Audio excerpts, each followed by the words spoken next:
Hi everyone, I am Elizabeth Voss, Editor-in-Chief of Disobedient Media, and I am here to read you another one of my articles. It was published yesterday. Today is January 23rd, 2018, and the title is Documents Reveal the NSA is an Agency Gone Rogue as FISA 702 is Reauthorized. And I especially wanted to bring you this article today because I'm going to be streaming with Susie Dawson in just a few hours in another episode of Decipher You, and this particular article is based very much on the findings that Susie Dawson and I have made in Decipher You, which studies the Snowden documents that have not been covered by legacy press to date. So just to give that background, and now I will get right into my article. Disobedient Media previously reported on the Senate's passage of legislation that reauthorized a section of controversial FISA law. Since publishing that article, President Trump tweeted that he had signed off on the legislation, despite widespread calls to veto the bill. FISA laws were initially implemented in 2008 under President Obama and were set to expire last week. The Verge reported that Section 702 of the FISA Amendments Act provides the Director of National Intelligence and the Attorney General with the authority to surveil anyone outside the country, and remains controversial. The Verge added that while it is designed to target and surveil non-US citizens, privacy advocates say that US citizens can get caught up as well. Quote, the new bill includes some new provisions. Authorities can now access communications that simply mention the target, even if they are not the recipient of said message. Additional press reports cited the American Civil Liberties Union, who called on Trump to veto the FISA Section 702 reauthorization bill. The ACLU wrote, Trump's tweet saying that the law he signed was different from the one so, quote, wrongly abused before was not accurate. The ACLU tweeted that the bill Trump signed allows the government to violate American rights and makes the law worse in several ways. Media coverage of the reauthorization of FISA 702 has been markedly tepid in recent weeks, often echoing the sentiments of establishment think tanks. CNN's coverage of the issue was stridently pro-NSA, titled, Senate Must Pass FISA Section 702 to Protect Americans. CNN's article remarkably paralleled the Heritage Foundation, who wrote, Renewal of FISA's Section 702, Why America Needs the Provision. That a supposedly left-leaning press outlet and a conservative think tank are echoing the same chorus line is particularly noteworthy. The consensus between legacy press outlets and a right-wing think tank represents an example of what Disobedient Media has previously characterized as an immaterial division between left and right-wing factions within the establishment. The real unanimity between these apparently opposing sides is revealed by their agreement on issues like FISA. Meanwhile, Fox News related that the FISA Amendments Act allows the government to collect the data from American firms, such as Google or Microsoft, according to the nonprofit Center for Democracy and Technology. Additionally, Disobedient Media previously cited Just Security's observation that the NSA's own slides describe targeting individuals in Latin America based on issues like energy and political affairs. This is important because it belies platitudes provided by Paul Ryan, CNN, the Heritage Foundation, and their ilk, aimed at excusing illegal surveillance in the name of national security and fighting terrorism. CNN also reported Paul Ryan's statements on the bill, which emphasized its use being limited to terrorists in foreign countries. He said, this is about foreign terrorists on foreign soil. That's what this is about, so let's clear up some of the confusion here. Despite Ryan's attempt at, quote, clarifying confusion, his statement flies in the face of Snowden documents published in 2013 that showed the NSA had also spied illegally on Americans.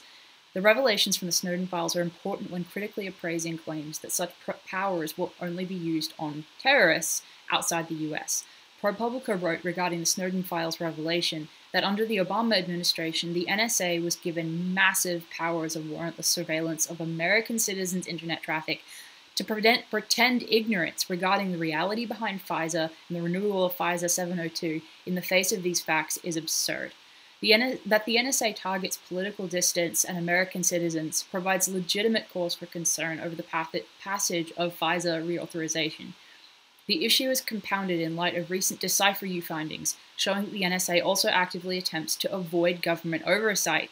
On the same day that Trump tweeted that he'd signed the FISA Section 02 reauthorization, Susie Dawson and this author analyzed never-before-scrutinized Snowden files that showed the NSA endorsing an employee who had interfaced with Congress and who advised the NSA move to avoid legislative oversight.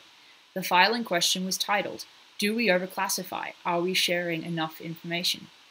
And in the article, if you look at the links in the About section of this video, there will be a link to the article. If you view it, if you read it, then at this section in the article, you can view the clip from Decipher You where Susie Dawson and I made this finding, and we discussed this this particular file and its massive importance. And then back to the article itself. I wrote, Susie Dawson, a journalist, activist, and current leader of the Internet Party of New Zealand, noted that the unnamed author of this file was effectively telling the entire NSA staff that, quote, the Intelligence Committee should not be allowed to set the terms for reform of the NSA. Such a revelation is both disturbing and relevant in regards to the current issues surrounding FISA 702. The file contains an incredible statement made by the unnamed individual, whose role it was at one time to interface between the agency and Congress. They wrote, "My worry is that a consensus is building within Congress that we need to take action to deal with this problem. Trust me, we don't want that. We need to address this issue so that the solution is one of our creation and not one that is imposed on us from the outside." And in the article, I have a screenshot of that particular passage in the file, and I'll read it to you again. It's an unclassified paragraph, and it reads, quote, "The congressional committees investigating the attacks of September 11th, the 9/11 Commission, and the Senate Intelligence Committee have all complained that NSA overclassifies too much information. My worry is that a consensus is building within Congress that they need to take action to deal with this problem. Trust me, we don't want that. We need to address the issue so that the solution is one of our creation and not one that is imposed on us from the outside." During the Decipher You stream, Dawson commented that on the contents of the document, they, Congress, are mandated by law to set the terms under which the NSA operate. The NSA does not have the mandate to set the terms under which the NSA operates, but this entire document is saying that the NSA needs to set their own rules and boundaries. Dawson continued, "Oversight is there because the NSA does not work for the NSA. The NSA works for the public. But the congressional overseers are the elected representatives of the public. It is their job to set the borders and boundaries of what the NSA can do, what its mission is, why it does that mission, and how it can do that mission." The author of the file discusses their experience as an interface between Congress and the NSA, as well as having served as, quote, "the budget monitor for all of the NSA's programs," as part of the Senate Select Committee on Intelligence. They recounted participating in the NSA's Legislative Affairs Office, which is tasked with interfacing with Congress and controls the communications with legislators, determining which information lawmakers receive.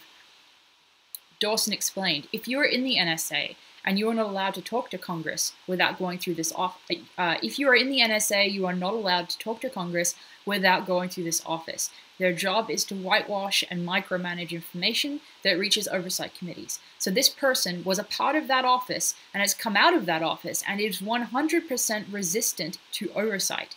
She added that the SID Today document had gone out to the entire NSA workforce, which indicated that the NSA endorsed their sentiments. The document states, "My first job at the NSA was on the Senate team in the Legislative Affairs Office, LAO. That job afforded me the opportunity to utilize the experience I had gained working on Capitol Hill to help the agency's senior leaders develop a successful strategy for dealing with the Congress. This was a particularly challenging and rewarding time in my career." The NSA's disturbing level of independence from legislative oversight was also discussed by The Atlantic in 2013. They wrote, quote, "In a representative democracy with a bicameral legislature, Congress was surprised to find that a federal intelligence agency they'd scarcely heard of was a bigger and more powerful one than they'd created," which they had created the CIA previously.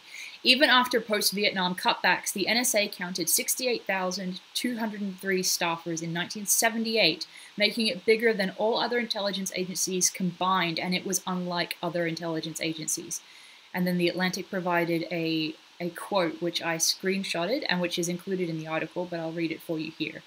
The quote reads, "Despite its size and power, no law has ever been enacted prohibiting the NSA from engaging in any activity. There are only laws to prohibit the release of any information about the agency. No statute established the NSA former Senate Intelligence Committee Chairman Frank Church reported, or defines the permissible scope of its responsibilities. The CIA, on the other hand, was established by Congress under a public law at the National Security Act of 1947, setting out that agency's legal mandate as well as the restrictions on its activities. In addition to being free of legal restrictions, the NSA has technological capabilities for eavesdropping beyond the imagination. And that's the end of that quote from The Atlantic, which the Atlantic article was citing a previous author from the 1980s on the NSA. Returning to the article. As this author discussed with Dawson during the Decipher You episode relating to this finding, the document completely undercuts any pretense that the NSA needs powers, including FISA, to protect the American people, or the rest of the world for that matter. Primary source information, of which the document is a particularly important example, adds to the growing number of important findings stemming from Decipher You. The files shed light on current issues, including the passage of legislation renewing FISA Section 702, and the implications stemming from the overreach of the NSA as a result of such legislation. Disobedient Media will continue to report on important discoveries from never-before scrutinized Snowden Files as they emerge. And thank you for listening. I really appreciate it. You can find me on Twitter at Elizabeth Lee Voss, and that's Leavos. You can find Disobedient Media on Twitter at Disobedient News. Please also follow Susie Dawson on Twitter, and also check up on what we're doing with Decipher You. It's an amazing, amazing initiative, and it's really producing some amazing findings. And finally, I'd like to add quickly before I end this stream that I know that I have some playback issues with this, in the sense that I know that the video has been broken up in the last couple of streams that I've done, and I am trying to work on that. I am just learning the ropes with YouTube, and so I apologize for that issue as well as any audio issues that I'm having. I am actively trying to learn. So thank you all for listening and joining on listening to this article, because I think it's a really important one, and I think that the findings that we made on Decipher You on the same day that Trump signed off on this legislation was particularly significant. I appreciate it, and I will be back in future to report on other Disobedient Media articles. Thank you.